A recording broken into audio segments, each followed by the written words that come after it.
Bonjour à tous, aujourd'hui nous allons vous montrer en quelques étapes comment bien entretenir son pulvérisateur.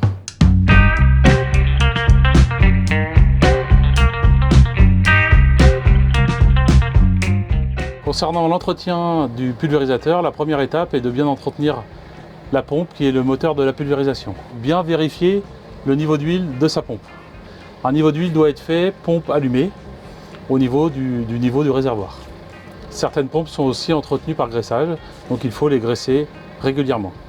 Certaines pompes ont aussi une cloche à air. La cloche à air est une cloche qui vient amortir la pression en sortie de pompe. La pression d'une cloche à air doit être équilibrée à la moitié de la pression de travail. C'est-à-dire que si on travaille à 2 bars, il faudra prévoir mettre 1 bar dans sa cloche à air.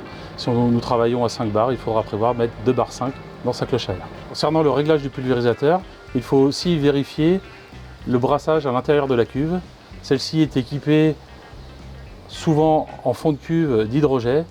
Il faut regarder à l'intérieur de la cuve par le trou d'homme pour voir si vous avez un bon brassage dans la cuve et s'il n'y a pas d'hydrogel d'obstrué ou de bouché. Après l'hivernage, nous préconiserons un rinçage complet du circuit de pulvérisation. Nous allons commencer par mettre de l'eau claire dans la cuve principale et dans la cuve de rinçage.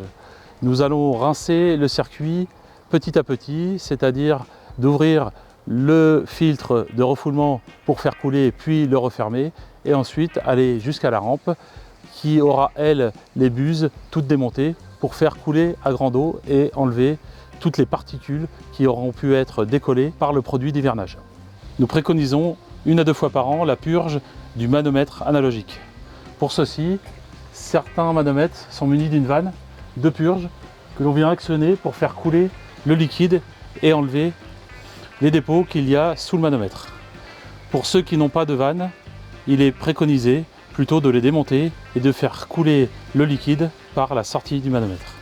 Un manomètre doit être toujours mis à la pression atmosphérique, c'est-à-dire comme ici, il faut, une fois qu'il est neuf, venir percer la membrane avec une aiguille. Certains manomètres sont montés aussi avec une vanne open close. Concernant l'hivernage du manomètre, nous préconisons plutôt, si l'appareil dort dans un environnement froid, nous préconisons plutôt de démonter le manomètre pour le mettre dans un local hors gel.